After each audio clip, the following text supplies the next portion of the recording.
For advertisement, call 8125893028. Our Gmail maxtvtelugu@gmail.com. Om Namah Shivaya. Om Namo Narayanaya.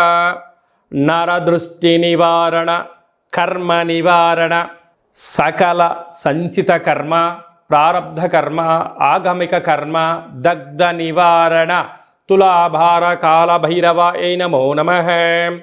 Om Digambaraya Vidmahe Tantra Kshetraya Dhimahi Tanno Samhara Kala Bhairava Prachodayatu. Om Sri Mahalakshmi Devyai Namostute. Om Gananantva Ganapatigum Avamahe Kavim Kavinapavastravasthavam Jyeshtarajam Brahmanam Brahmanaswata Anasranvannotebhissedasadanagum Sri Mahaganadipataye Namaha. Harihi Om. 1వ తారీఖు 9వ నెల 2024 నుండి 15/9/2024 వరకు పుట్టినటువంటి వారందరూ కూడా ముందస్తుగా జన్మదిన శుభాకాంక్షలు. గతంలో వివాహం అయినటువంటి వారికి వివాహ వార్షికోత్సవ శుభాకాంక్షలు. మేషరాశి వారు కాళామావాస్య సోమవతి అమావాస్య సందర్భంగా ఎలాంటి విధులను పాటించాలో ఈ వీడియోలో సవివరంగా సంపూర్ణంగా తెలుసుకుందాం. మేషరాశిలో ఏ నక్షత్రాలు వస్తాయనగా అశ్విని నక్షత్రంలోని 4 పాదాలు, భరణి నక్షత్రంలోని 4 పాదాలు, కృతికా నక్షత్రంలోని 1 పాదం కలిపితే మేషరాశి. చాలామందికి పుట్టినటువంటి కాల సమయంలో డేటా ఆఫ్ బర్త్లు లేనటువంటి కారణం వలన పేరు యొక్క మొదటి అక్షరాన్ని అనుసరిస్తూ రాశిని తెలుసుకునే ప్రయత్నం చేద్దాం. చూ, చే, చో, లా, లీ, లు, లే, లో, ఆ అక్షరాల వారందరూ మేషరాశి జాతకులే.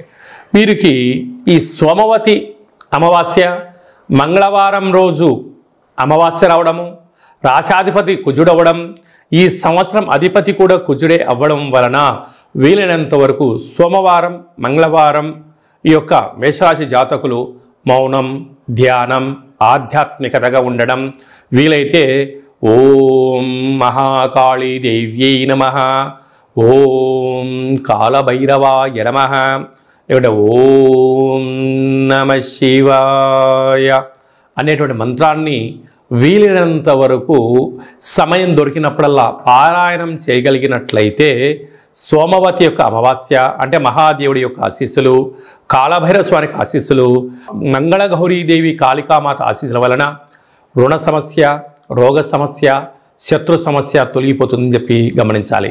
వివాహం కాని వారికి వివాహము, అయిన వారికి సంతాన యోగం, పిల్లల యొక్క చదువులు, పిల్లల యొక్క అభివృద్ధి, అత్యున్నత భూయోగము, రాజయోగము, ఆనంద సిద్ధి యోగము మేషరాశి వారి సొంతమవుతుందని చెప్పి గమనించాలి. 2వ స్థానంలో గురు సంచార స్థితి, 3వ స్థానంలో కుజ భగవాడు యొక్క సంచార స్థితి, అర్ధాష్టమ బుధ సంచార స్థితి ఉన్నప్పుడు విద్యలో, ఉద్యోగంలో, వ్యాపారంలో ఆటంకాలను తొలగించుకునే ప్రయత్నం చేయండి. అలాగనే సంతాన స్థానంలో రవి సంచార స్థితి ఉండడం వలన నూతనంగా వివాహమైన వారికి వివాహ తదనంతరము మొదటి పుత్రిక సంతాన యోగ్యము, పిల్లల యొక్క అభివృద్ధికి మేషరాశి వారు పెద్దపీట వేయడం జరుగుతుందని చెప్పి గమనించాలి.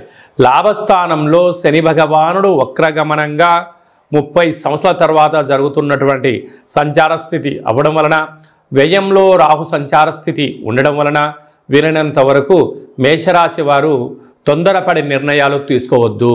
మీ వ్యక్తిగత అభిప్రాయాలు ఎవరితో షేర్ చేసుకోవద్దు.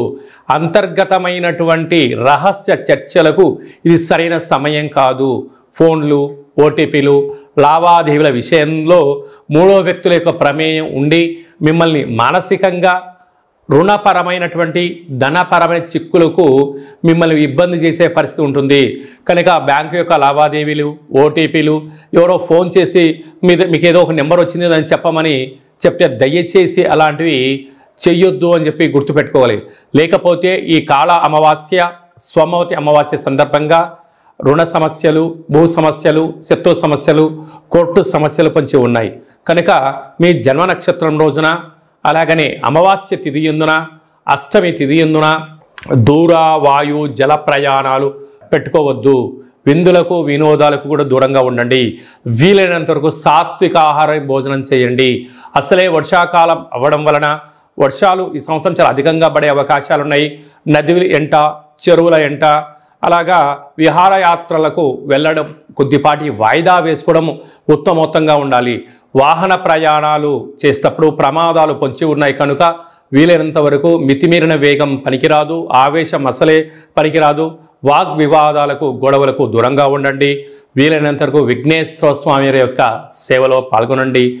అలాగనే వ్యవసాయ సోదరీమణులు, గృహ భవన నిర్మాణ కార్యక్రమం చేసేవారు, అలాగనే ఆహార ఉత్పత్తులు, హోటల్ వ్యాపారాలు, స్వీట్ హౌస్లు, అలాగనే స్వయం వృత్తులు, సేవా రంగాలు, సాఫ్ట్వేర్, హార్డ్వేర్, యానిమేషన్స్, క్రియేటివిటీ రంగాల్లో ఉండబడిన వారికి ఓపిక, పట్టుదల అవసరం ఉన్నంత వరకే మాట్లాడగలిగినట్లయితే రాబోయే కాలము బంగారు భవిష్యత్తు రోజులుగా భావించగలగాలి. కనుక మనమందరం కూడా జాతకాన్ని తెలుసుకుందాం. కష్టాల కడలకి ఫుల్ స్టాప్ చెప్దాం. ఐశ్వర్యానికి స్వాగతం పలుకుదాం. ఆ కాళభైరవ స్వామి యొక్క ఆశీస్సులు, విఘ్నేశ్వర స్వామి యొక్క ఆశీస్సులు పొందుదామని చెప్పి మనవి. అందరికీ ఆశీర్వచనం. ఓం శతమానం భవతి శతాయు పురుష సతేంద్రియ ఆయుష్యేవేంద్రియే ప్రతిష్టతి ధనం ధాన్యం బహుపుత్రలాభం శత సంవత్సరం దీర్ఘమాయు. సర్వే జనా సుఖినో భవంతు, లోకా సమస్తా సుఖినో భవంతు. సర్వం విఘ్నేశ్వరార్పణమస్తు. ఈ వీడియో మీకు నచ్చినట్టయితే లైక్ చేయండి, షేర్ చేయండి, మా ఛానల్ని సబ్స్క్రైబ్ చేసుకోండి. అందరికన్నా ముందుగా మీ వ్యక్తిగత జాతకం మీరు తెలుసుకోవాలనుకుంటున్నారా? అందరికన్నా ముందు మీరు మంచి రోజులు, ఎలాంటి విధులు పాటించాలో తెలుసుకోవాలనుకుంటున్నట్టయితే మా యొక్క ఛానల్ని సబ్స్క్రైబ్ చేసుకున్న తర్వాత గంట సింబల్ ప్రెస్ చేయండి. ఆల్ అనే బటన్ కూడా తెలియచేయండి. ఆధ్యాత్మికమైన ఈ యొక్క కార్యక్రమాన్ని భగవద్బంధులకు, మిత్రులకు, స్నేహితులకు మీ క్షేమాన్ని ఎవరైతే కోరుకుంటున్నారో, మీరు ఎవరి క్షేమాన్ని అయితే కోరుకుంటున్నారో వారికి ఈ వీడియోను ఫార్వర్డ్ చేసి భగవంతుడి యొక్క ఆశీస్సులు పొందగలరు.